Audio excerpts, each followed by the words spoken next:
I, 22, female, just graduated from college with an English degree. I have been thinking of moving out for a long time but couldn't because of my financial condition. My grandpa, 80, has been bedridden for the last 3 years and had a caretaker and lived in a giant mansion in the suburbs.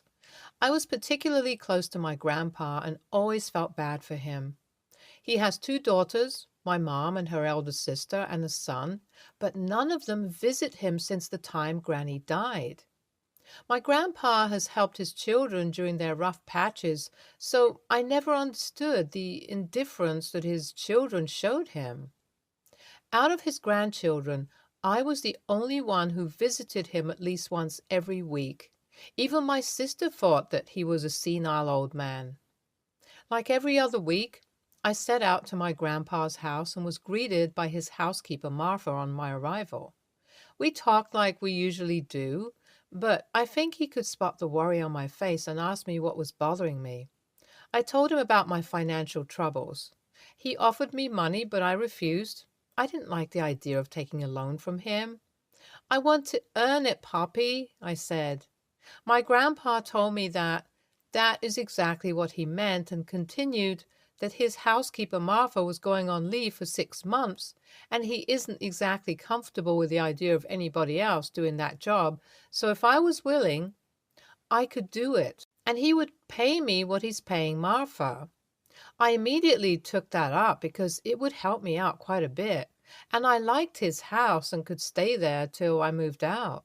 I moved in the next week and spent quite a lot of pleasant evenings before he passed away last month. He died peacefully in his sleep, and I was the one who discovered his body in bed. There was a quiet funeral. I wept throughout the ceremony, and finally he was buried. Mr. Benson was not only my grandpa's lawyer, but also his friend. Before keeping the phone, he told me, "You deserved it, Lizzie. You loved your Poppy, and your Poppy loved you too." I teared up and thanked him. As I had finished packing my bag, I heard a knock on the door. It was the police. They had a warrant for arresting me for forgery. I was taken to the police station, and I was beyond surprised. My aunt and uncle had complained to me. As I sat there, my parents and my sister were the first to turn up, and they were being overtly nice to me and promised to get my bail. But my sister was the first to spill the beans. They expected me to share my inheritance with my mom and my sister. I blatantly refused. I was not going to let a bunch of greedy people who cared nothing for Grandpa enjoy his wealth. They called me selfish and played the family card, but I was stubborn. They left and told me that it served me right. Next came my aunt and uncle, and they outright called me a fraud. They created such a fuss that they had to be escorted out. Soon after, Mr. Benson turned up looking red in the face and paid for my bail. He asked me to get in his car and told me we were going to meet my relatives. We went to my grandpa's house and found everybody waiting inside. My uncle was accusing my mom of being a cunning person who set her daughter up for this, and my mom was saying that if that was so, I would be sharing my wealth with them. It was chaotic. Mr. Benson demanded silence and read out the will, and very coldly told them that if anybody even tried to accuse me of something I didn't do, my grandpa had provisions to strip them off of whatever they had received. And on top of that, they would be paying for their lawyer and whatever, whereas I could easily afford those now. He also said that he will personally testify in court, as he also had a recording of my grandpa specifying why he wants me to have the property. So unless they want to lose the trial and make a fool of themselves, they better get off my back. There was silence as he finished. My sister stomped out, and my mom and dad left behind her. My uncle kept on saying that it couldn't be right, and my aunt started crying. I asked them to leave, and my aunt hissed, "You can't tell me what to do, you little smooth talker." I said that technically I could because they were under my roof. The look on her face was priceless. They all left, And Mr. Benson was the last to leave and told me he would meet me later for whatever legal formalities were left. I am staying alone in my grandpa's huge house now, and I miss him terribly, but I can't thank him enough. He was the only person who always looked out for me. Well, I guess a new life awaits me now. Update 1. I finally paid my tuition fees. I'm currently working from home because I don't like sitting idle, but I have applied to universities in the UK and also applied for a passport. I have enough resources to move out of the country, but before leaving, I plan on selling the house. The expenses of maintaining such a huge house over a long period would be troublesome, and also the money that I would get from selling it will help my expenses when I live in a new country. I have contacted Mr. Benson and asked him to get me a broker and make sure that even when I leave the country, my relatives can't take advantage of and use my resources.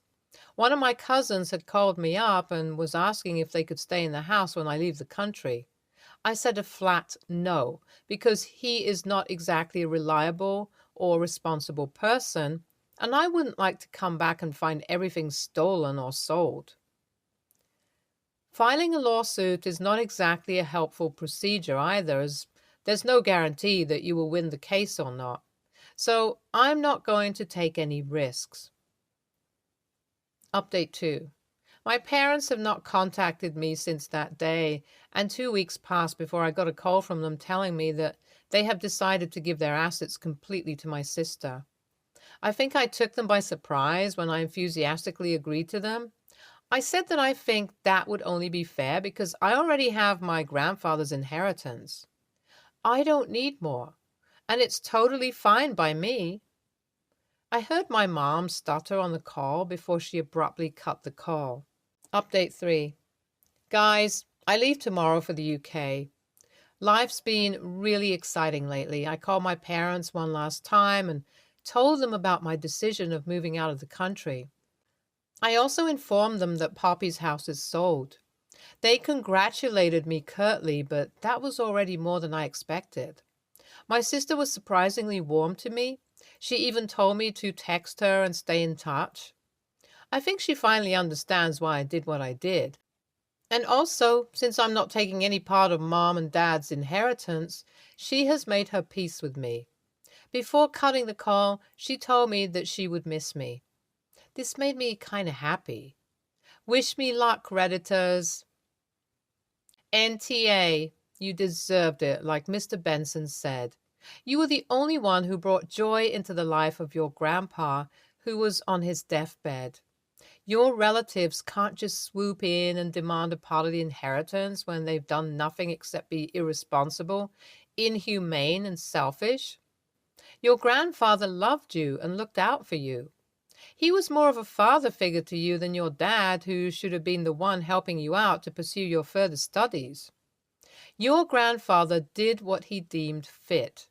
You didn't manipulate your grandfather. You genuinely loved him and got rewarded for your kindness. Get that bag, girl. Rock it in the UK. NTA, I mean, this isn't even up for debate. You needed that money and your grandfather recognized that. You seem like a responsible adult who knows how to take care of your finances very well. You have shown more maturity than your entire family combined. Very glad to know that you made up with your sister. It's always good to have one understanding family member. I understand she's younger than you and probably in her rebellious teenage phase, but it's good to see her mature and come around. I guess you both will have a good bond in the future as well.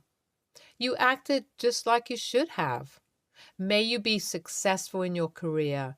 All the best for the future, little one. YTA. I don't know how people in the comments don't see the problem.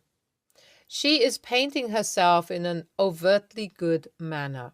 Your parents raised you, and whatever values you have were instilled in you by your parents. Due to one's busy schedule, it does become difficult to take care of the sick and elderly. You should have at least shared your inheritance with your mom. Had she wanted your grandpa to be lonely, she could have stopped you from visiting him. She didn't because she thought your presence would make up for her absence. You are just justifying your actions of greed and selfishness in this entire post.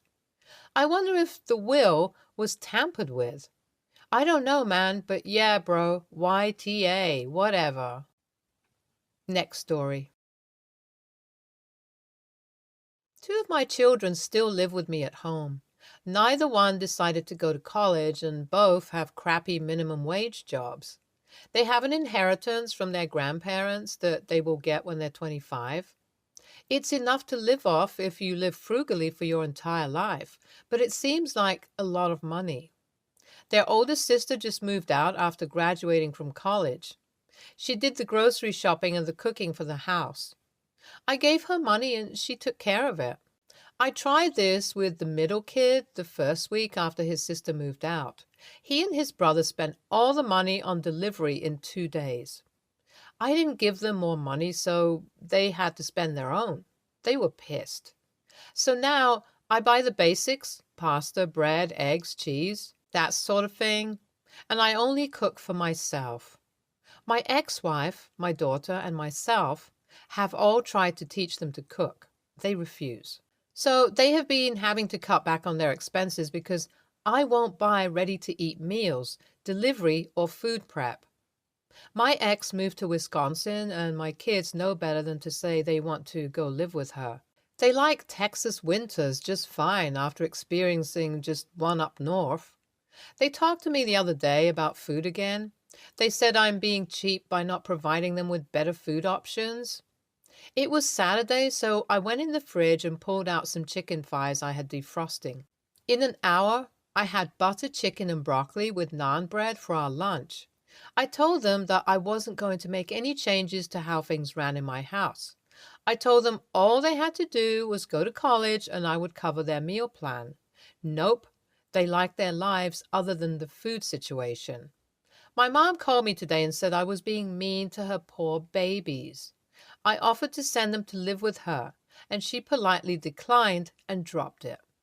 I do this with everyone who contacts me on their behalf, and then I tell them how it went. They don't understand why no one wants them to come live with them. I think I raised two stupid kids. AITA? Edit. My kids will not be able to run through their inheritance. It is in a trust that will give them enough money every month for a small apartment and raiment. It's not enough to party on every month, but it can be an awesome help to your budget. My mom called me today and said I was being mean to her poor babies. I offered to send them to live with her. She politely declined and dropped it. I'm sorry, but this made me chuckle. NTAOP, keep doing what you're doing. Your children having jobs means they're at least 16, I'm assuming, so should be learning to cook for themselves. Keep giving the same people who are trying to pressure you to cave in to the same offer you provided above. NTA. Sounds like it's time to give your kids the get a job and or get out speech. You've raised some mooches who best learn how to earn their own money and survive as adults before they get inheritance money they'll likely blow through in record time and then expect a return to mooching. You have raised two very entitled, spoiled kids who are now entitled adults. They should have learned the basics as children. You reap what you sow. Keep up the tough love. Time to kick them out. You are only making them worse by letting them live with you. There is no incentive for them to grow up into mature human beings if you keep letting them live with you. Next story. I, female, 21, have pretty normal combo skin, and I'm not sensitive to much. I also don't suffer from acne, unless it's hormonal, and like to switch up my skincare products from time to time. My roommate, female, 20, has extremely sensitive skin, and if an ingredient is placed on her skin that she's allergic to or causes a reaction, she gets small clusters of breakouts, and her skin is usually very inflamed, red, for a long period of time. Due to this, she's very cautious of what is placed on her skin and needs to read each label before using a product. We share one bathroom and have different sinks separating each side. It is clear one side is mine and one side is hers. On my side, I have a cleanser I use daily. It is a little pricey, but I don't mind spending a bit more on myself when I like a product. I leave it out on the counter because it's more convenient for me, on my respective side. I noticed it was nearly half gone after 2 weeks of buying it. It usually lasts me a month or more, and realized my roommate had been using it both day and night. I didn't have an issue, but I felt a little upset she didn't ask beforehand, knowing it was expensive. She made a comment about it after Googling it, and not offering to replace it once it was out. I brought this up and she brushed it off and said she was sorry, she didn't think it was a big deal, that I was being dramatic and that it works for her skin, and has never found something so nice, and continued to use it. I offered to send her the link to get her own, and she said, okay, thanks, and never did. As I said, I like to use different skincare cycle through products. I saw an ad for another brand of skincare and wanted to try it out. I bought the cleanser and toner from this brand. I replaced my old cleanser with this one, and they had very different packaging. This was in a plastic container, my other one was glass and green, and different ingredients. I don't usually check the ingredients. All I know is my skin doesn't like vitamin C, which has none of it.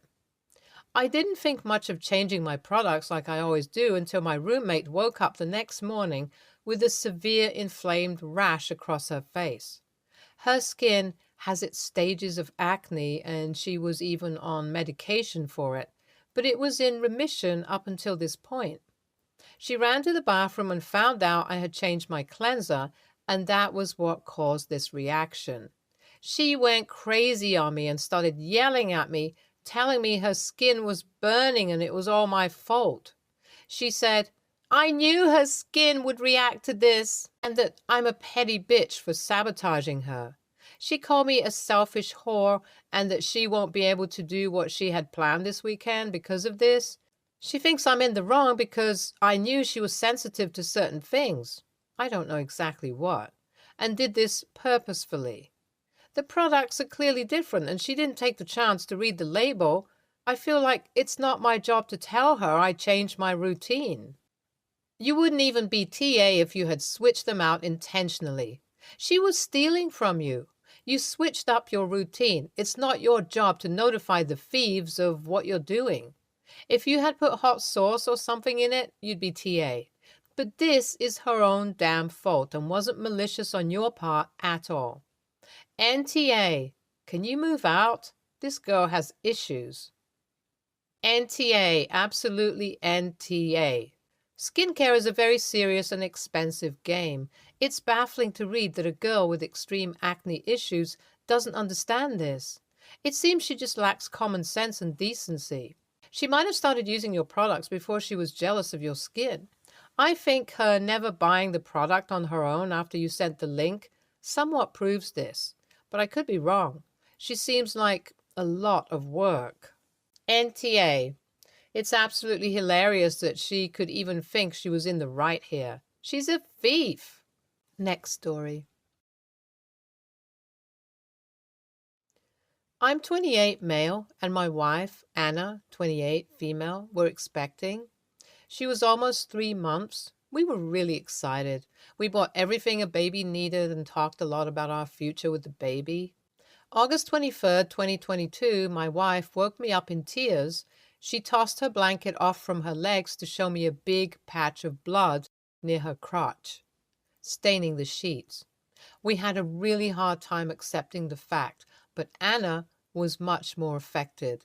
She would cry in our bed for at least 4 hours every day. She wouldn't eat, and she would say awful things about herself and her useless body. I had tried to console her to the best of my abilities, but I was grief-stricken myself and couldn't say the right words to her. It took 4 months of therapy for us to gradually start feeling better. Anna was smiling more. She was still a little on edge, but she was doing good. January 14th was Anna's birthday, and I wanted to make it really special for her. I invited our friends and family and cooked her favorite foods. I just wanted this day to be happy for her. For context, our families know about the situation and the effect it had on Anna, especially my brother and sister-in-law, as we had stayed in their house for a bit. While everyone was eating the food, my brother and sister-in-law got up and told everyone that sister-in-law was pregnant. After 4 seconds of silence, everyone in the room started congratulating them. I was stunned and turned to my wife, having an emotionless expression until she smiled slowly and congratulated them and hugged them both. For a good 20 minutes, everyone couldn't stop talking about pregnancy, baby names, and new baby toys. They could have easily announced this at their 5-year anniversary party, which was just 2 weeks away. What was the point of announcing it on my wife's birthday? I noticed my wife get up and leave to go to our bedroom. I found her crying. She told me she doesn't want to go out now, that she doesn't want to face them. I understood and quickly headed to the table where everyone was done eating, talking as if they hadn't noticed we'd left. I didn't want to make a big scene, so I told everyone kindly that me and Anna had some plans for the evening and that we would have to cut this party short. That was the only thing that came to mind at that moment. Sister-in-law came walking towards me and starts yelling at me, saying I'm doing this because of her announcement. I tried telling her as calmly as possible that it wasn't like that, and this was supposed to be Anna's birthday party, not some pregnancy announcement party. I said my goodbyes. Then 2 hours later, I got a message from my brother saying I was selfish and that I shouldn't be jealous just because we won't be as careless as the two of you. Careless as in implying that we had somehow caused the miscarriage even though we were incredibly careful. I'm beyond frustrated. Do you think IATA because of how I handled the situation? You're beyond frustrated? That's it. I'd be enraged. Hell, I am enraged on your behalf and I don't know you. I'm not sure why you're tiptoeing with these a-holes. NTA and I be laying into them. On what planet was that appropriate? Even if you guys hadn't lost a pregnancy, it's rude to make someone else's party about you. Just like you don't announce an engagement at someone's wedding. And his later remark about being careful?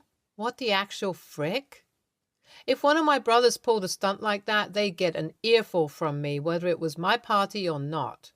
The way sister-in-law got in your face, screaming, and that comment your brother made at the end makes me think they announced the pregnancy at Anna's party on purpose, wanting to upset her. I have some ideas why they would do that, but none of it matters. Nothing can excuse this kind of behavior, especially if they had their own party 2 weeks later. Keep taking good care of Anna and go NC. And obviously, NTA. Stay tuned for more stories from our girl relationships.